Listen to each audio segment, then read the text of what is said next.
Next, we went into a series of what we call number one, split sample, and second, we were doing messaging type questions. This is not to indicate what the policy should be as much as what the reaction is to how you're labeling or discussing some of the policy.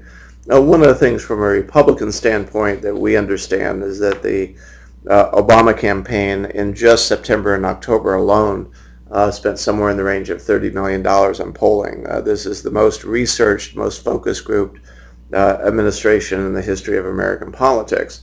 We have every reason to believe that that has continued throughout the administration, as we have seen some real wording changes through time, whether it is talking about the stimulus saving and creating jobs to several months later saying the stimulus is saving jobs, talking about health care reform and then switching to health insurance reform, talking about the stimulus working versus the stimulus being on track. All of these are nuanced word changes that is an effort to sell the policy as opposed to necessarily get a reaction to where voters think things are, which is why sometimes you see much different responses depending on the wording of those questions out there. A couple of issues we kind of did some messaging, looking at various messaging. The first one was healthcare. The way we presented this was really two ways. One was raise some taxes in order to provide healthcare insurance to everyone, or a plan in which some people do not have healthcare insurance but keep taxes at current levels.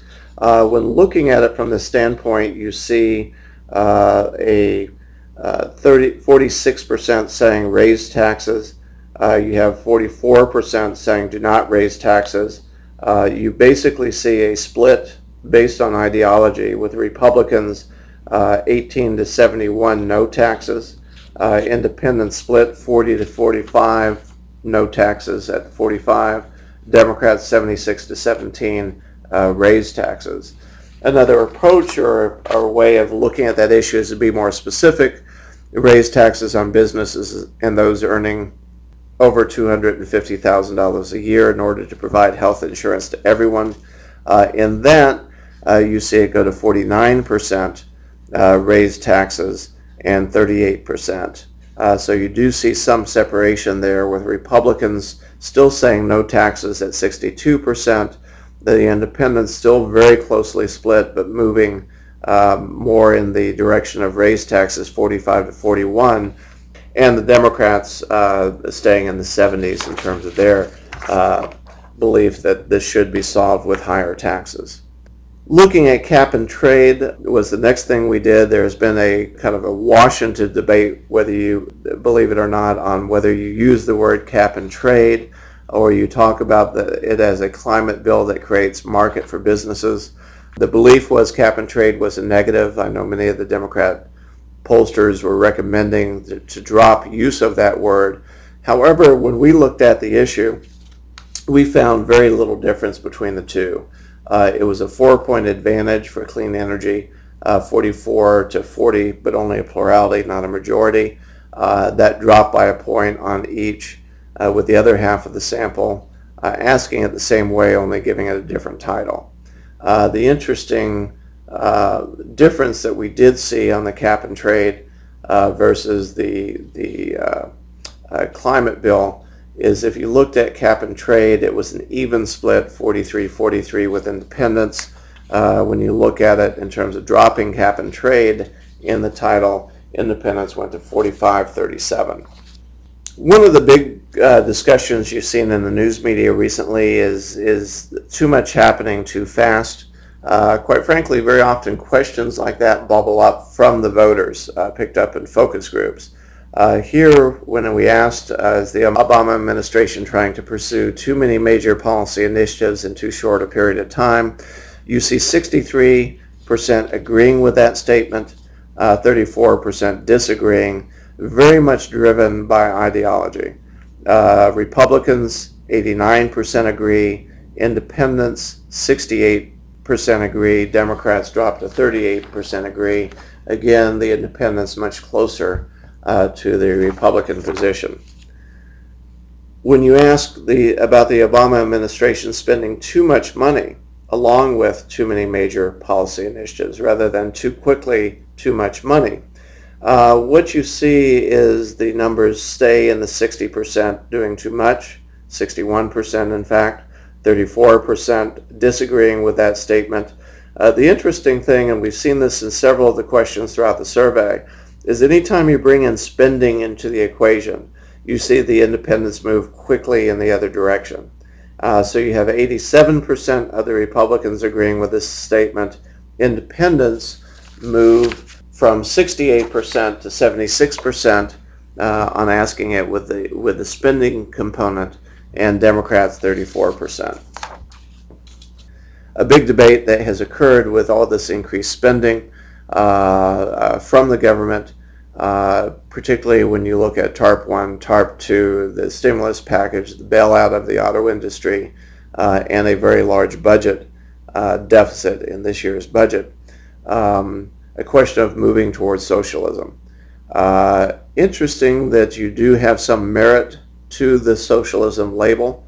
It runs very strong with Republicans at 84% agreement, independents a majority, overwhelming majority, 61% agreement, and then you see Democrats throwing that out. Still 32% agreeing with that statement, but 64% disagreeing. The overall numbers were 57 to 40. Another question was a question of companies being too large to be allowed, or too big to be allowed to fail. Much of what was a debate both in the bailout of the auto industry and the bailout of the banks and the financial institutions. When asked and posed to the voters, there's fairly even split, but you do have a slight majority saying they disagree that there are companies in this country that are too big to fail. What is more interesting is the split by party. Republicans 33% agree, 63% disagree, evenly matched by independents. 34% agree, 62% disagree, and Democrats, the flip opinion, 62% believe that agree with the statement, 32% disagree. The next two slides, we look at the difference between talking about the stimulus working and the stimulus being on track.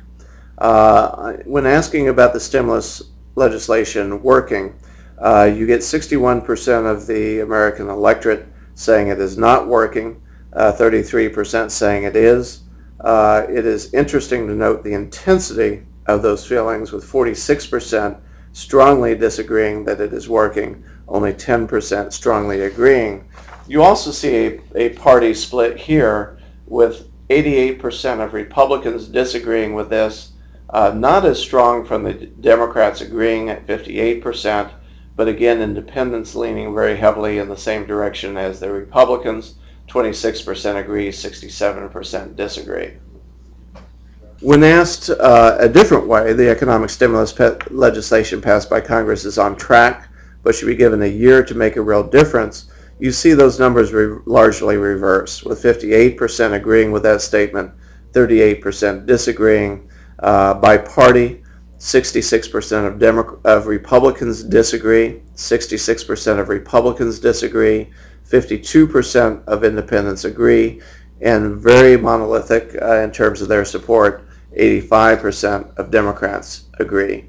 I think everyone has a sense of fairness on giving the Obama administration a chance. The question whether they'll really give them a year, if in fact over the next several months we see unemployment moving nationally over 10%, I would be somewhat skeptical that will hold. On asking whether Republicans are blocking change or not and not proposing solutions, basically it's a much closer split than you may think. 48% saying that they agree with that, 47% disagreeing.